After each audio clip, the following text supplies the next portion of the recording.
Si quieren largarse para la iglesia protestante, lárguense. Pero allá no tienen la llave del reino de los cielos.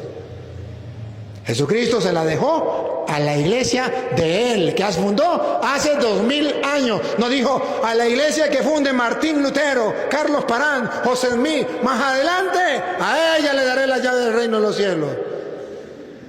No, a ti. Y se refiere a Pedro. No dice a mí, dice a ti. Te daré las llaves del reino de los cielos. ¿Para qué yo tengo que estar en la iglesia que fundó Cristo? Para poder entrar porque es la única iglesia que tiene las llaves del reino de los cielos.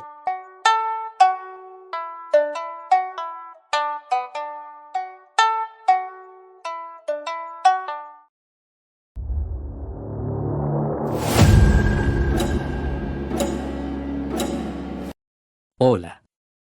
Bienvenidos. El tema de hoy es las llaves del reino entregadas a Pedro y su significado. Y a ti te daré las llaves del reino de los cielos, y todo lo que atares en la tierra será atado en los cielos, y todo lo que desatares en la tierra será desatado en los cielos. Jesús todavía está respondiendo a lo que Pedro había dicho, que Jesús es el Cristo, o Mesías, y el Hijo del Dios viviente. Jesús ha dicho que Pedro era bienaventurado por entender esto, un entendimiento que Dios el Padre le había permitido alcanzar. Luego, Jesús le dice a Pedro que edificará su iglesia sobre esta roca, es decir, la verdad que Pedro acababa de declarar, o la declaración de esa verdad misma, Mateo 16, 13, 18. Entonces, Jesús le dio autoridad a Pedro para que actuara en su nombre. Jesús ya había hecho esto antes cuando envió a los 12 para que lo representaran en Israel, Mateo 10, 5, 15. Jesús les dio esta misma autoridad a los 12 discípulos tanto antes como después de su resurrección, Mateo 18, 18, Juan 20, 23. Jesús describe ese tipo de autoridad como las llaves del reino de los cielos y dice que todo lo que aten o desaten en la tierra será atado o desatado en el cielo. Como ya sabemos, el siervo más confiable de la casa es el único que recibe las llaves de las puertas de la propiedad. Al dárselas, el dueño de la casa estaba también entregándole de alguna manera su propia autoridad para abrir, cerrar, bloquear o desbloquear la entrada a su hogar. A Pedro y finalmente, al resto de los apóstoles, se les asignó un papel crucial en la presentación del Evangelio al mundo. En el nombre de Cristo, dirán que Él es el Mesías y que la fe en Jesús es la única manera de entrar en su reino.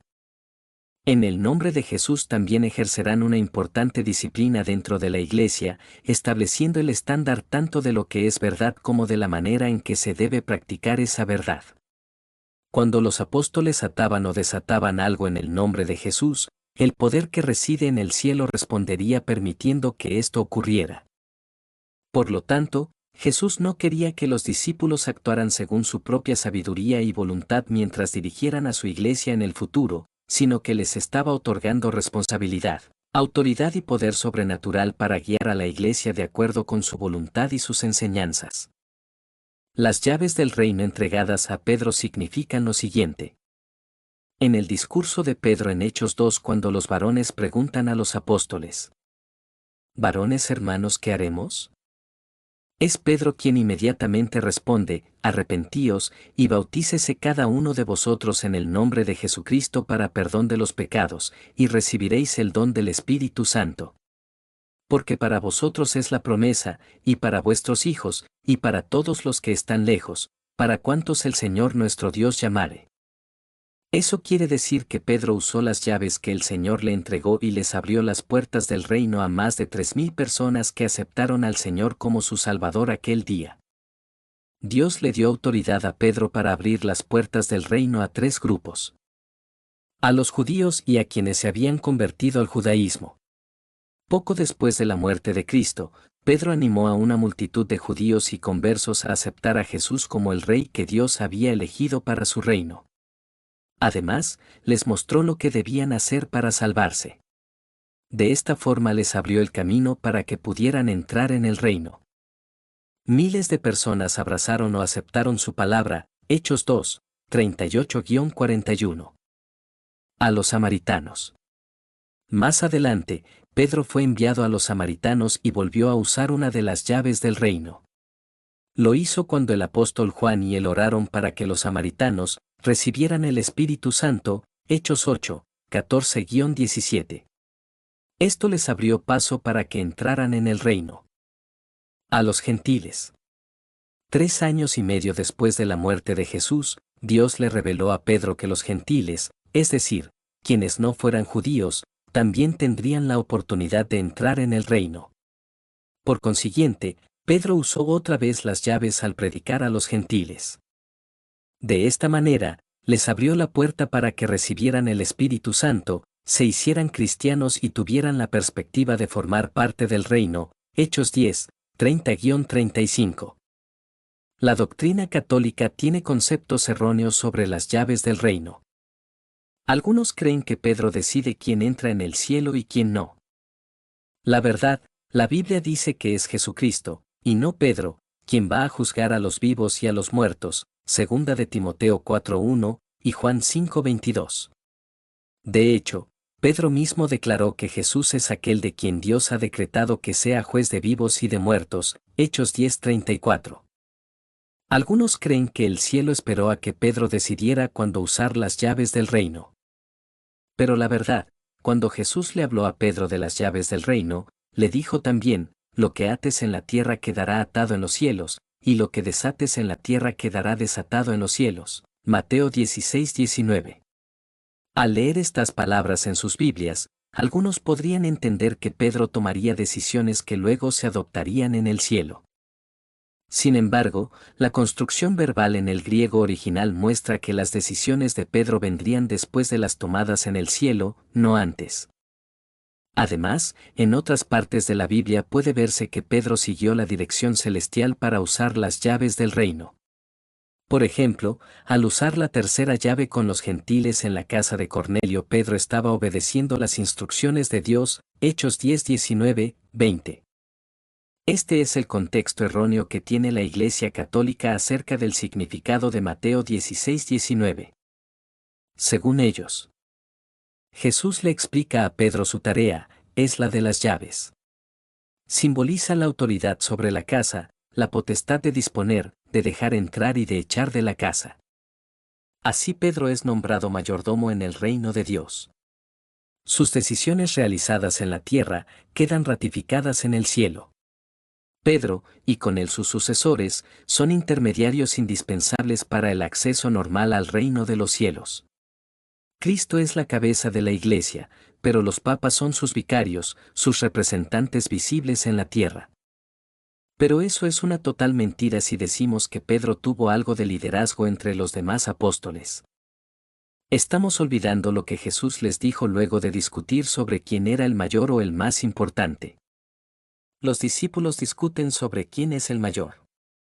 Se suscitó también entre ellos un altercado, sobre cuál de ellos debería ser considerado como el mayor.